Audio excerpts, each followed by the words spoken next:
আমি আপনাদেরই একজন এবং আপনাদের কাছে এসেছি আপনারা কেমন আছেন সেটা সরজমিনে দেখার জন্য।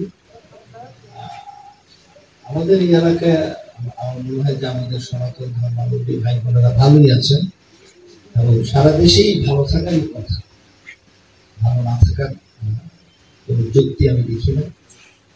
তো সেটা কেন কারণ হচ্ছে যে ধর্ম যার যার ব্যক্তিগত বিষয়, কে কিভাবে উপরওয়ালাকে খুশি রাখতে চাইবেন না খুশি থাকতে চাইবেন, উপরওয়ালার কাছে ভালো থাকতে চাইবেন, সে পদ্ধতি সে কর্মপন্থা সে তরিকা তার ব্যক্তিগত নিজস্ব পছন্দ বা তার সামাজিক প্রেক্ষাপট। সেখানে কেউ যদি ভিন্ন তৈরি না করে যার যার ধর্মাচরণে, সেটা দেখাই কোনো ইসলামের দিক থেকে আমাদের দায়িত্ব। আর নাগরিক হিসাবে প্রতিটি মানুষের সমান অধিকার, সেটা ধর্মাচরণ বলেন নাগরিক সুবিধাদি বলেন, সব ক্ষেত্রে সমান অধিকার।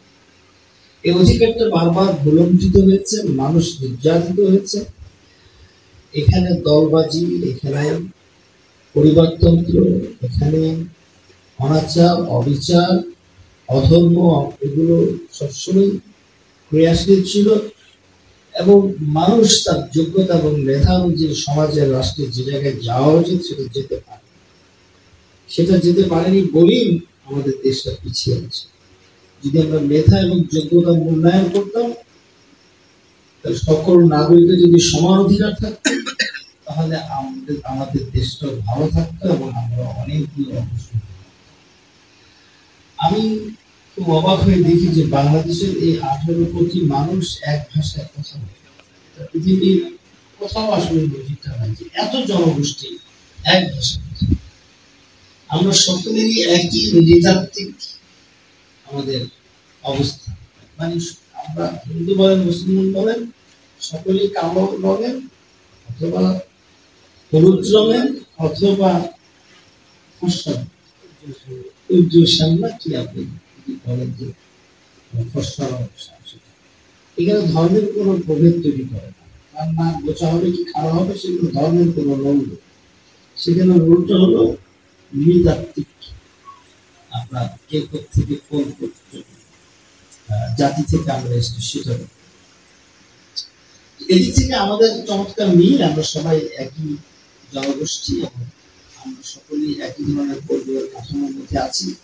তো এগুলো মিলটা আমাদের খুঁজে নিতে হবে। দেশটাকে ভালো করতে হলে, দেশটাকে অগ্রসর করতে হলে অমিল না খুঁজে মিলটা খুঁজতে হবে এবং সকলের সমান অধিকারকে নিশ্চিত করতে হবে।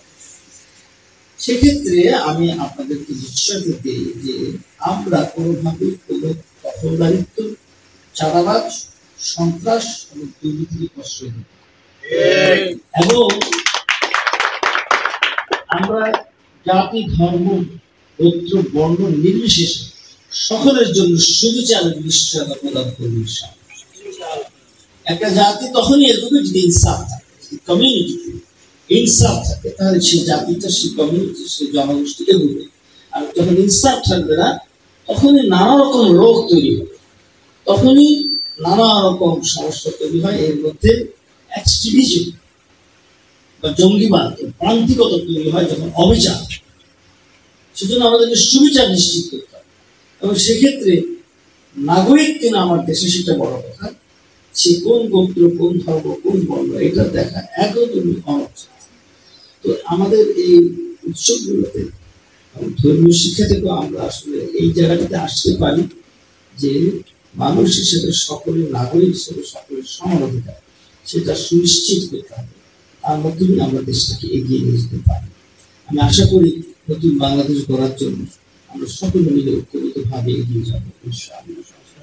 সকলকে ধন্যবাদ। এই রাতের বেলা